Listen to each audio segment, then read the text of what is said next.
매력적인 나르시시스트. 그녀가 느끼기에 나의 완전한 행복에 방해가 될 것 같으면 가차없이 제거해버립니다. 그녀의 가까운 주변 사람들이 하나둘 의문의 사고로 죽게 되죠. 그녀는 자신의 행복을 위해서 자신의 친딸까지 가스라이팅 시켜버립니다. 에이, 소설이니까 이런 사람이 뭐 실제로 있겠어? 라고 희망을 가져봤지만 요즘 가스라이팅이 사회적 문제로 크게 떠오르고 있는데요. 이 책은 정말 매력적인 나르시시스트의 위험성을 적나라하게 보여주는 소설입니다. 안녕하세요. 유튜브 변진서입니다. 오늘 소개해드릴 책은 한국 스릴러 소설계의 끝판왕이죠. 바로 정유정 작가님의 완전한 행복입니다. 정유정 작가는 인간의 어두운 본성을 있는 그대로 잔인하게 그려내는 작가로 7년의 밤, 28, 종의 기원 등 악의 3부작을 쓴 작가로도 유명한데요. 그 3부작에 이어 나온 악에 대한 책이 바로 이 완전한 행복입니다. 그럼 이 소설에서는 과연 어떤 악을 그려냈을까요? 당신은 특별한 존재입니다. 내가 별 볼 일 없는 사람인 것 같은 느낌이 들 때, 그래서 자존감이 한없이 바닥을 칠 때, 이런 말로 스스로를 위로하기도 하죠. 그런데 이 문장에는 큰 위험성이 있습니다. 바로 자신만이 특별한 존재라고 믿게 되는 순간 이 인간은 자아도취형 인간, 바로 나르시시스트가 될 수 있기 때문이죠. 자신만이 특별하고 자신은 완전한 행복을 누릴 가치가 있는 사람이다. 사람들은 나의 행복을 위해 움직여줘야 하고 그거에 방해되는 사람들은 제거해도 좋다. 참 안타깝게도 보통의 사람들은 이런 위험한 매력을 가진 나르시시스트에게 퐁당 빠지기 쉽습니다. 그래서 조종을 당하게 되고요. 이 매력 있는 나르시시스트가 어떻게 사람들을 홀리고 어떻게 가스라이팅을 시켜서 자신이 원하는 대로 완전한 행복을 만들어내려고 하는지 이 소설은 너무 세밀하게 너무 깊이 있게 알려줘서 조금 소름이 돋는데요. 이 책의 주인공인 유나가 딱 그런 인물입니다.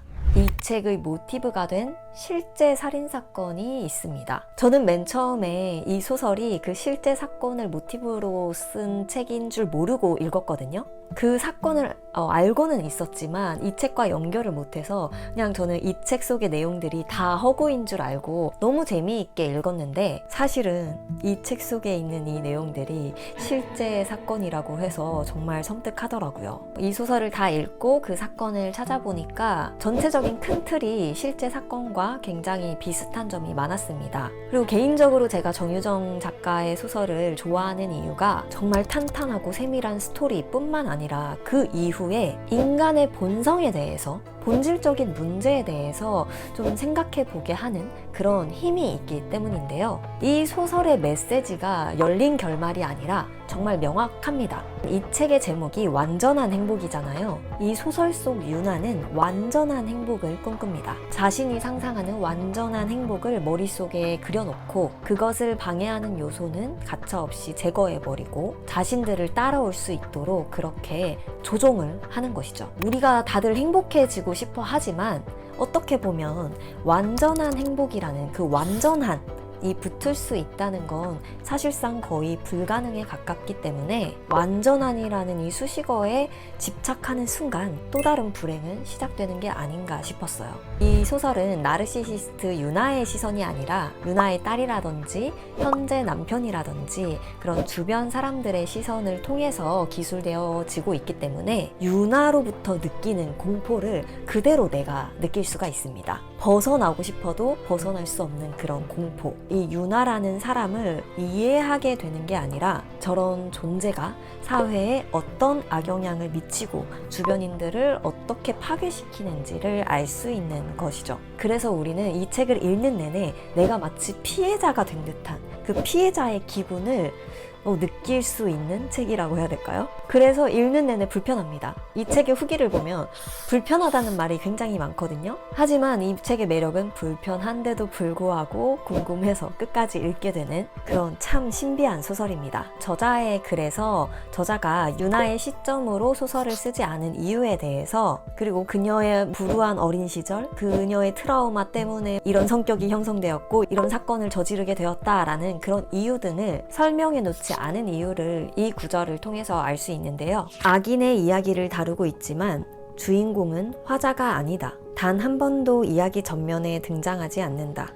주인공의 입에 지퍼를 채워 커튼 뒤에 세워둔 셈이다. 이야기의 목적을 위한 선택이었다. 악인의 내면이 아니라 한 인간이 타인의 행복에 어떻게 관여하는지, 타인의 삶을 어떤 식으로 파괴할 수 있는지 보여주고 싶었으므로. 솔직히 저는 읽는 내내 너무 힘들었습니다. 제가 평소에도 잔인한 사건에 대한 기사나 영상 이런 거 잘 못 보거든요. 그런 사건을 다룬 영화도 잘 못 보고 그것이 알고 싶다도 그래서 별로 안 보게 되더라고요. 하지만 이렇게 제가 피하고 싶은 이 현실은 결국 이 세계에 존재하는 실상의 모습이고 외면한다고 없어지는 문제가 아니기 때문에 인간의 잔인한 내면, 잔인한 현실, 실상을 직시하고 문제인식을 해야 조금 더 세상이 긍정적으로 바뀔 수 있다는 것을 생각은 하고 있습니다. 하지만 정말 쉽지 않습니다. 마지막으로 이 책의 제일 끝에 있는 저자의 말이 이 소설 내용의 전체를 관통하는 메시지라고 느꼈거든요. 우리에겐 행복할 권리와 타인의 행복에 대한 책임이 있다는 것을. 정유정 작가가 우리에게 전하는 메시지는 굉장히 뚜렷하지만 우리가 어떻게 받아들이고 앞으로 우리는 어떻게 적용해서 살아갈지는 우리의 몫입니다. 그래서 이 책을 조언 삼아서 과연 행복이란 무엇일까? 라는 걸 생각해보고 나만의 행복론을 만드는데 도움을 얻으실 수 있을 거라 생각합니다. 이 영상이 도움이 되셨다면 구독과 좋아요 그리고 알림 설정까지 꾹꾹 눌러주시고요. 저는 다음에 또 다른 책 이야기로 찾아뵙도록 하겠습니다. 감사합니다. 안녕.